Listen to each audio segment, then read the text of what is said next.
नमस्कार मित्रों, आज हम आपके लिए संतोषी माता की कथा लाए हैं। एक बुढ़िया थी, उसके 7 बेटे थे। 6 कमाने वाले थे और एक कुछ नहीं कमाता था। बुढ़िया 6 की रसोई बनाती, भोजन कराती और उनसे जो कुछ झूठन बचती वो 7वें को दे देती। एक दिन वह पत्नी से बोला, देखो मेरी माँ को मुझसे कितना प्रेम है। वह बोली, क्यों नहीं होगा प्रेम, वो आपको सबका झूठा जो खिलाती है। वो बोला, ऐसा नहीं हो सकता, जब तक मैं अपनी आँखों से न देख लूँ मैं नहीं मान सकता। कुछ दिन बाद त्योहार आया। घर में 7 प्रकार का भोजन और लड्डू बने। वह जांचने को सरदर्द का बहाना कर पतला वस्त्र सर पर ओढ़े रसोई घर में सो गया। वह कपड़े में से सब देखता रहा। सब भाई भोजन करने आए। उसने देखा माँ ने उसके लिए सुंदर आसन बिछाया, हर प्रकार का भोजन रखा और उन्हें बुलाया। वह देखता रहा। जब 6 भाई भोजन करके उठे तो माँ ने उनकी झूठी थालियों से लड्डू के टुकड़े उठाकर एक लड्डू बनाया।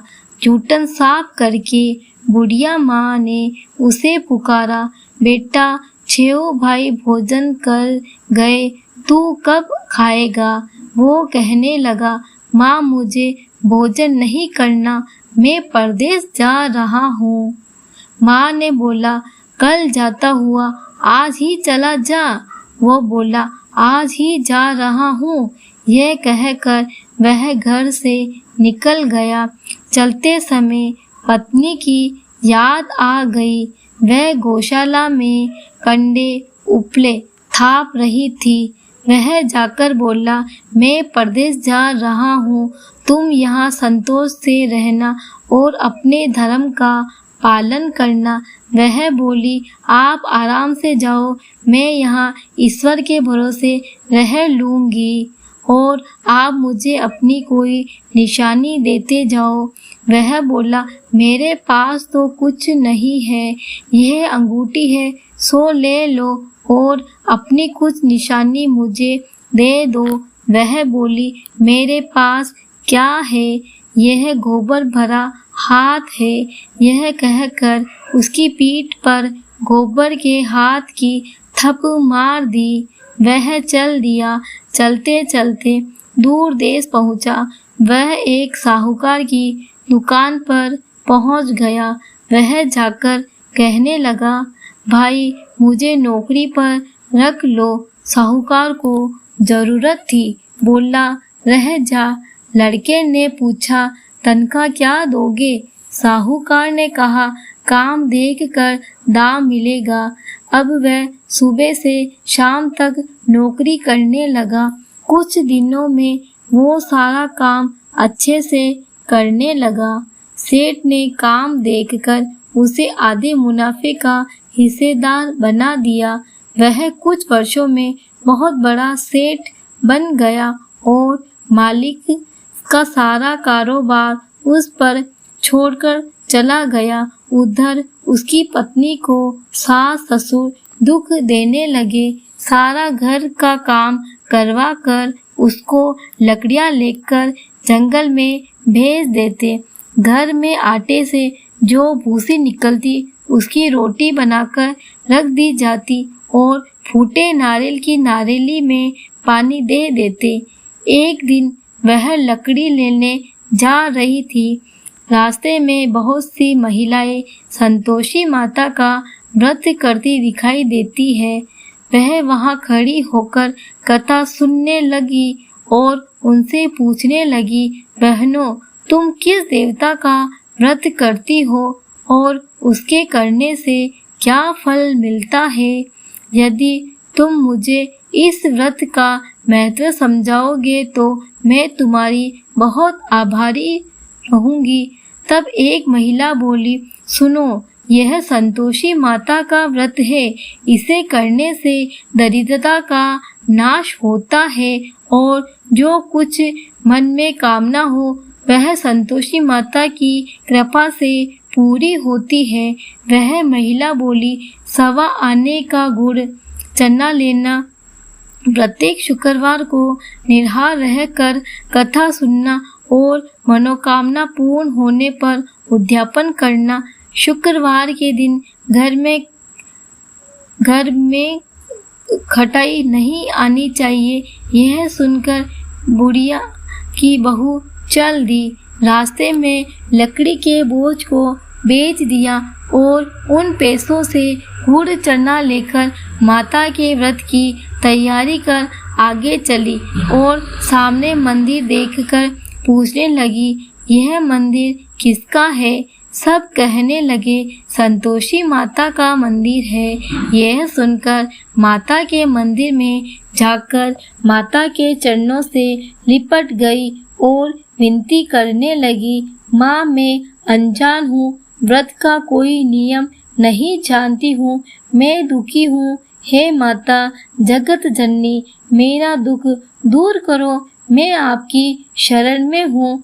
माता को बड़ी दया आई। एक शुक्रवार बीता कि दूसरे शुक्रवार को उसके पति का पत्र आया और तीसरे शुक्र उसके पति ने उसके लिए पैसे भेज दिए।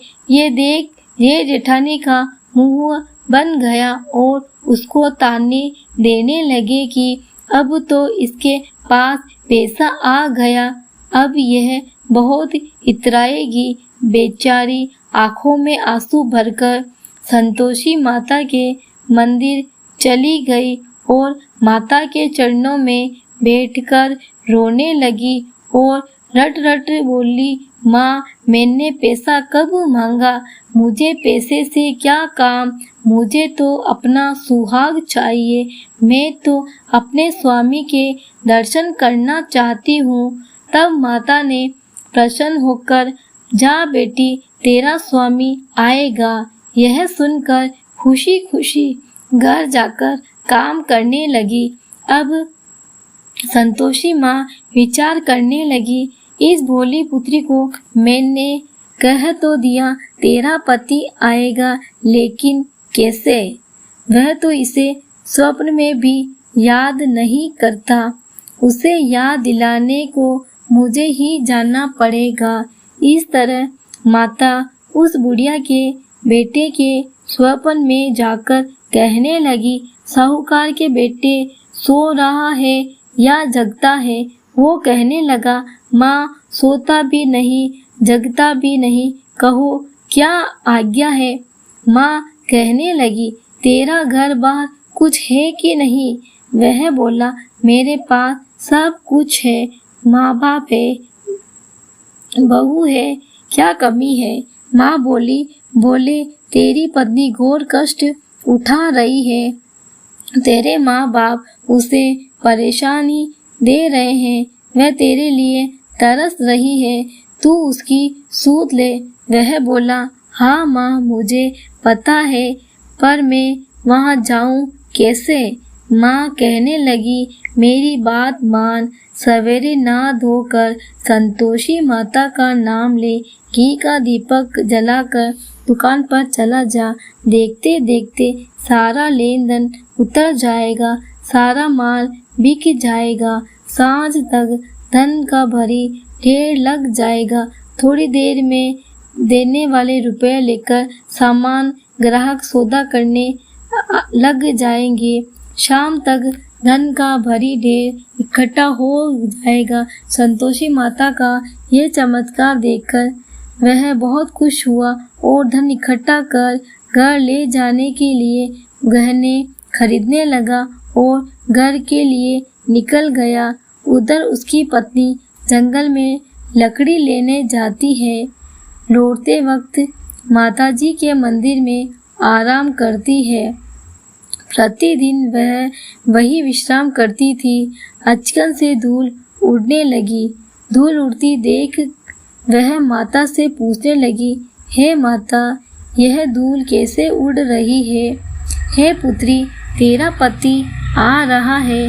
अब तू ऐसा कर, लकड़ी के 3 ढेर तैयार कर, एक नदी के किनारे रख, दूसरा मेरे मंदिर में रख और तीसरा अपने सर पर।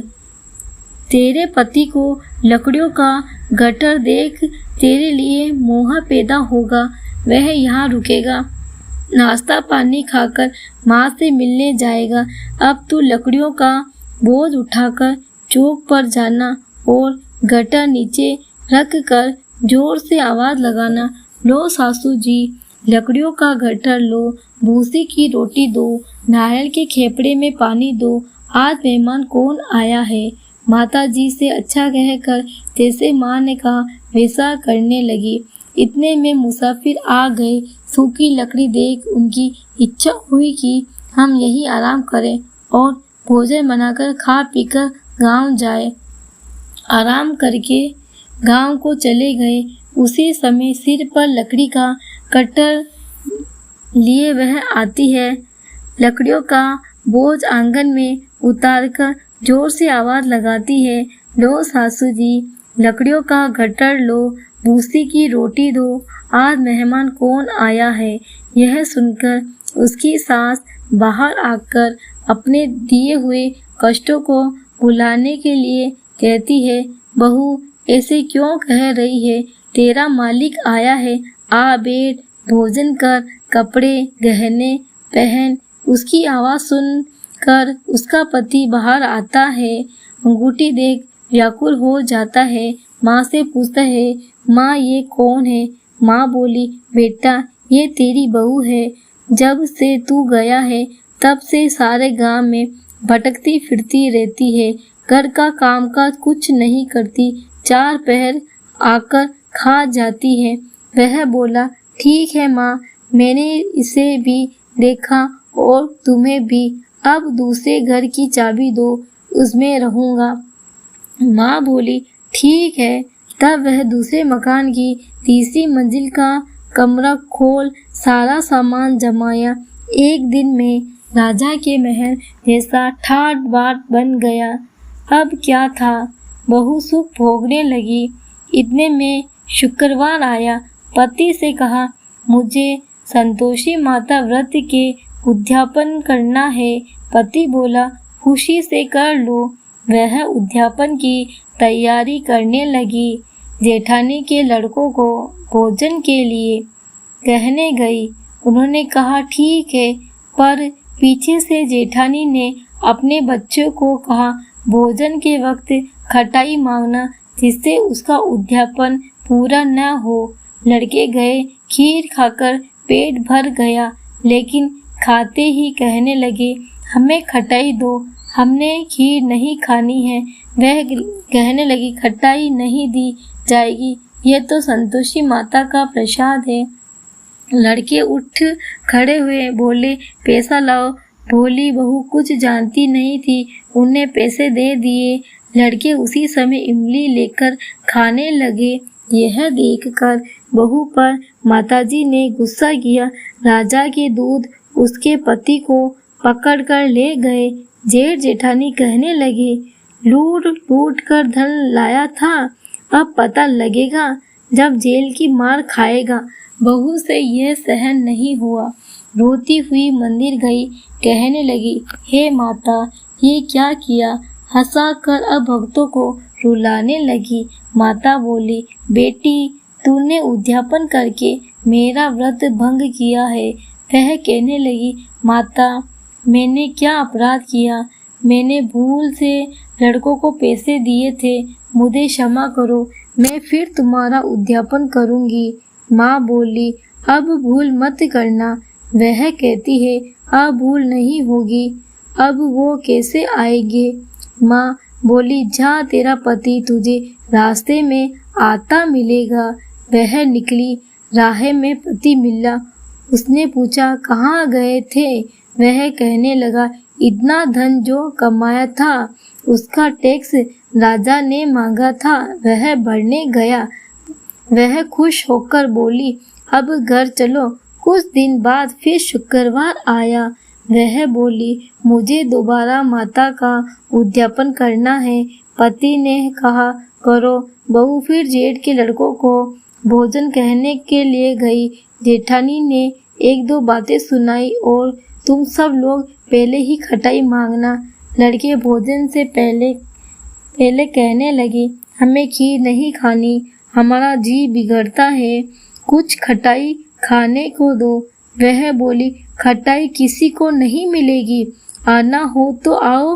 वह ब्राह्मण के लड़के लाकर भोजन कराने लगी। दक्षिणा की जगह उनको एक एक फल दिया। संतोषी माता बहुत प्रसन्न हुई। माता की कृपा हुई। 9वें मास में उसे सुंदर पुत्र प्राप्त हुआ। पुत्र को पाकर प्रतिदिन माता जी मंदिर में जाने लगी। माँ ने सोचा, यह रोज आती है, आज क्यों न इसके घर चलूं। ये विचार कर माता ने भयंकर रूप बनाया। गुड़ चने से सना मुख, ऊपर सूंड के समान होठ, उस पर मक्खियाँ भिन भिन कर रही थी। दहली पर पैर रखते ही उसकी सास चिल्लाई, देखो रे, कोई चुड़ैल चली आ रही है, लड़कों इसे निकालो, नहीं तो किसी को खा जाएगी। लड़के भगाने लगे, चिल्लाकर खिड़की बंद करने लगे। बहू रोशनदान से देख रही थी, खुशी से चिल्लाने लगी, आज मेरी माताजी मेरे घर आई है। वह बच्चों को दूध पिलाने से हटाती है। इतने में सास को क्रोध आ गया। वह बोली, क्या हुआ है, बच्चे को पटक दिया। इतने में माँ के प्रताप से लड़के ही लड़के नजर आने लड़के।